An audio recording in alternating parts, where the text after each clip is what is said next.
Doug Franklin again with you on the teacher prep video number 4. This is our last session with students, and so I want to encourage you and challenge you to really go for it with students. You spend a good deal of time with them now, and I bet you they trust you quite a bit. And now is the time to really challenge them in this idea of renewing their heart, their soul, their mind, and their strength. And because I think that challenge is one of the big ways that we respond to God. Getting outside of our comfort zone requires us to make changes in our behavior and in our thinking. Think about the time where you've gone through some difficulty or heartache, and I bet you it's led to some real change in your life. And we want to see students make changes that lead them to living more like Jesus Christ, to being his disciple. And that's the purpose of this Disciple Now weekend, isn't it? To see students to live more like Christ. Well, our final session here is all about soul, you could say, and loving the Lord your God with all of your soul. Now, you might be wondering to yourself, why did we not keep these in order? Love the Lord your God with your heart, soul, mind, and strength, but we shuffled the deck a little bit.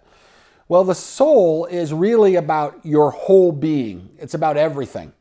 The heart really focuses on how you feel. The mind is really about what you know. The strength is really about what you do. But the soul is about it all.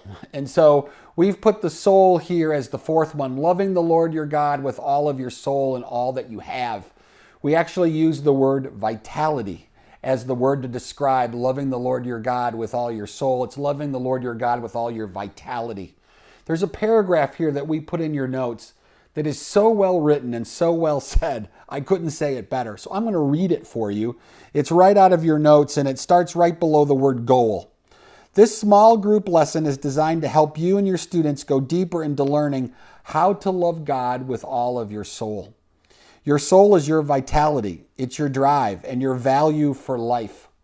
Loving God with all of your soul means loving him with all of your being, your whole life.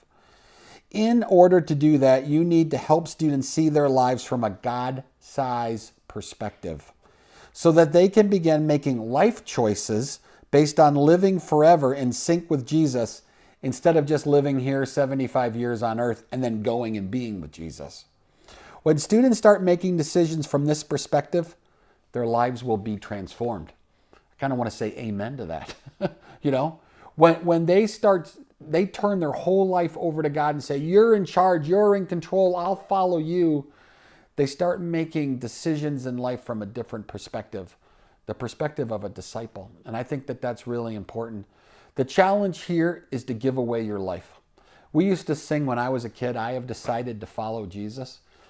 And what that really means is I've decided to put Jesus first. I've decided that God is in charge of my life and not me. And with everything I have, I am going to follow him. There's a couple of passages that we use that I think are really important, and I want to highlight them. The Philippians 3:13 through 14. And the passage says this, brothers and sisters, I do not consider myself to yet taken hold of it. But one thing I do, forgetting what is behind and straining for what is ahead, I press on to the goal to win the prize for which God has called me heavenward in Jesus Christ. I think this is a passage that probably students have heard before, heard in a real motivating way. But I don't think that this passage means what they think it means. It doesn't mean just taking the hill. It doesn't mean just winning for Jesus. It actually means turning over our lives to him. It means putting his will before our will. It means actually taking ourselves and saying, God, this is your life. Do with it what you would want. And I think that's really hard today for many of our students because our students are conditioned to think that comfort is the highest reward.